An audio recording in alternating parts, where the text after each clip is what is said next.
So Assassin's Creed Valhalla is now less than 2 weeks away, which is crazy to think about after covering some of those old leaks this time last year now, and since Ubisoft have been drip feeding information for so long and there's a lot to keep up with, I thought I'd make a definitive sort of video going over everything I feel that you need to know or want to know going into Valhalla. This isn't going to be like super in depth about every little thing, but in case you've missed a ton of stuff and you just need like a general idea of some things to know, that's what this is. So without further ado, let's get into this. Assassin's Creed Valhalla was made by a total of 14 teams, the main studio being Montreal 3, who are behind Revelations, Black Flag and Origins. Valhalla's creative director was previously the game director on the latter two of those games, Ashraf Ismail.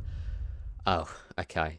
Let's just forget the 7 or 8 months I spent putting this man on the highest of pedestals and focus on some of the other amazing talent on Valhalla. Benoit Richer is the game director of co-development and World, and previously he was the game director of Arkham Origins, which inspires a lot of hope for me personally. Raphael Lacoste, the art director for Revelations, Black Flag and Origins, is back, and we've already seen some great stuff from him. And the two big ones for me are Jesper Kyd and Darby McDevitt. Jesper composed the first 4 games, Revelations with Lorne Balfe, keep in mind, but his work is incredible, as I'm sure you know. And what we've heard from Valhalla's soundtrack already sounds lovely, and he's joined by Sarah Schachner, composer for Origins, and also Einar Selvik doing vocal work. Darby McDevitt is the narrative director of the game, and if you've seen any of my videos before, you probably heard me praise him profusely. He was the lead writer on Embers, Revelations, Black Flag, not to forget the Ice Age 2 Game Boy Advance game, which was probably the most compelling Ice Age narrative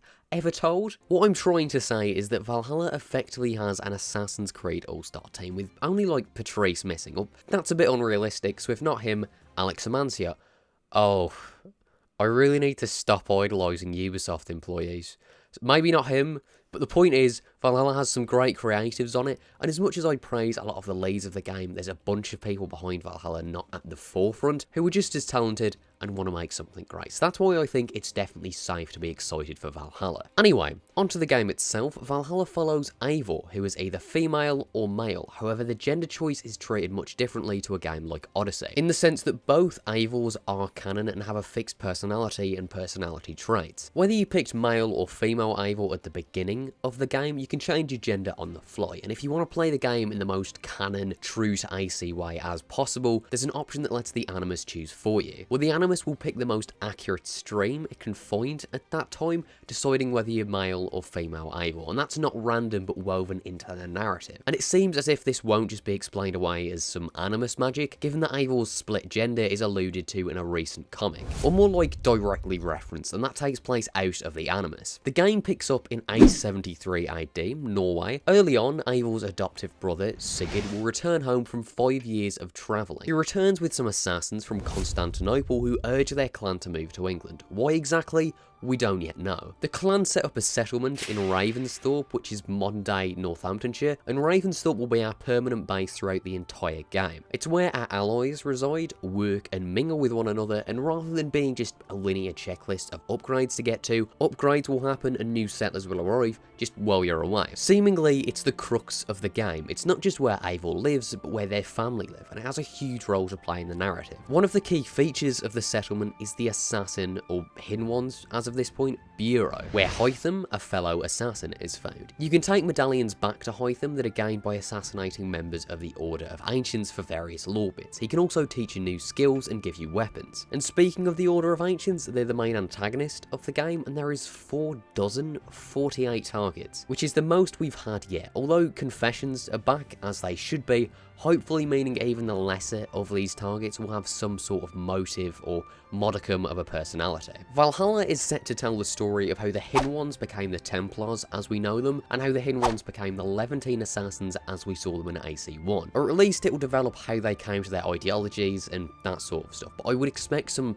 direct links. Darby confirmed via Twitter a few months ago that this won't be an AC2 length story and would span just a few years. And during their time in England, Eivor won't just be working with assassins but also the sons of Ragnar Lothbrok, Ubbe, Ivar, and Harfin. As well as those, Eivor will spend their time brokering alliances with various rulers, and at a point they'll come into contact with King Alfred himself. On the modern day side of things, a lot is being done with that. Sean and Rebecca are coming back for Layla's final game, which is set to make us actually like it, according to Darby. Another thing worth mentioning is the Animus anomalies, which haven't been made public.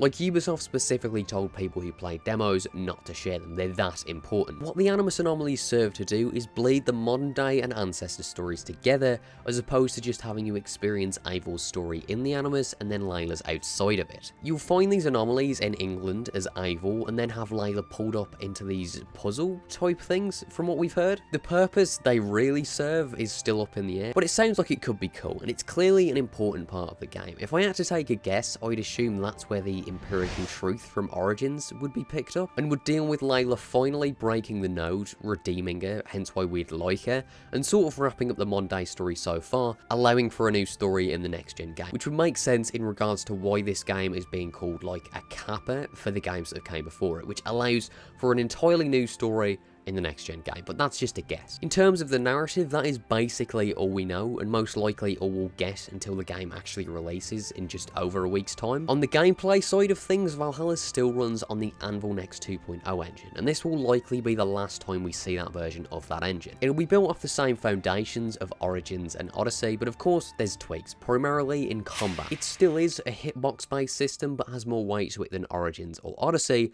and has more of a focus on customization, having a huge variety of dual wheel options that allow for a ton of combinations, and that goes for enemies too, ensuring that fights never really become dull. Another feature that's back is social stealth, this time not with high and low profile, but the ability to blend and hide using your environments and all that, like in the older games, is back. And that'll definitely come in handy, as since you're a Viking, you're not exactly welcome in major cities like Lincoln and Winchester, although England isn't the only location in the game. You can visit Jotunheim and Asgard by speaking to Valka, the clan seer, since they aren't real locations in this universe. You can also visit Vinland at some point in the game, which is Eastern Canada today. After the game's release, there's going to be 2 DLCs out next year. The first of the two, Wrath of the Druids, takes place in Ireland and is the more mystical of the two, and the second is the Siege of Paris, which takes place in, well, Paris in 885, 12 years after the game begins. And if you guys weren't really caught up on Valhalla, that's pretty much all you need to know. If you're new to the channel and you want far more specifics and speculation on like